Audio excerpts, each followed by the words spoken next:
Terrence Barkin, the Executive Director of the Graphene Council, and I'm here to introduce this next segment, The Future Enabled by Graphene. The Graphene Council was founded in 2013 and since then has become the largest group in the world for graphene professionals, for academics, graphene producers, application developers, regulatory bodies, standard agencies, and end users of this material. The primary purpose and mission of the Graphene Council is to accelerate the commercialization of this fantastic material, and we do that through the publication of a scientific journal published by Springer Nature, our participation on internationally recognized standards bodies like ISO, ANSI, and the IEC, by connecting people like yourselves in the audience with other stakeholders around the world to come up with unique applications. And we also educate end users about the possibility of using graphene and how to obtain it. We'd like to thank our corporate members, which includes Imagine Intelligent Materials, Haydale, and other leading companies from around the world who are producing not only graphene, but solutions that use graphene.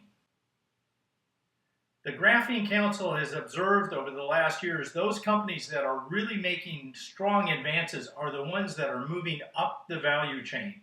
Instead of focusing just on raw materials or producing the graphene for sale, they're looking at how to use it in novel ways to strengthen other materials or to develop end-user products and applications that incorporate graphene and take advantage of its unique properties. In 2016, we conducted a global survey with more than 400 participants to identify the future of graphene and what it will take to commercialize it, including figuring out what the main barriers are to advance this material on an industrial scale. If you look here, 4 out of the top 5 reasons given include the cost of production of the material, scaling production, consistent quality, and production processes. All 4 of these things are being worked on and are related to one another. A lack of applications or use for graphene is quickly being overcome as companies like those you're about to hear from in a moment focus on real-world applications that have significant impacts. And graphene will always, like other materials, compete with existing processes, and that simply takes time as its advantages become known.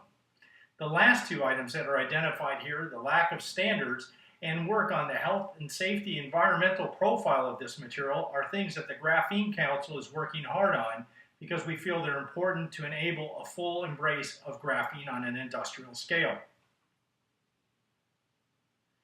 This year, we've conducted another survey, and we're asking companies how their material is being used, for which applications are they really focused.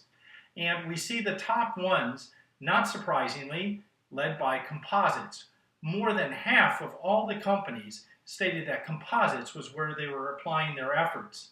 This is closely followed by energy storage, which includes batteries and supercapacitors. And interesting for you in the audience today is sensors. As we move to the Internet of Things, we're going to have sensors embedded all over the place in all different kinds of materials. And it's going to require taking dumb materials or dumb applications and providing sensors and connectivity to them. And graphene has a great role to play, whether it's in the sensor technology, the battery technology, or the electronics. A very exciting area. So now you're going to hear from 3 great speakers. One is Ray Gibbs, the CEO of Haydale, Chris Gilby, hosting today's conference from Imagine Intelligent Materials, and Simon Savage from Ionic Industries, who has 2 very different applications, water filtration and energy storage, which shows you the range of capabilities that graphene can be used against, even in one company looking at 2 very different applications. So thank you for allowing me to introduce this session. If you want more information about the Graphene Council and how to get involved, I invite you to connect. Thank you and have a great rest of your conference.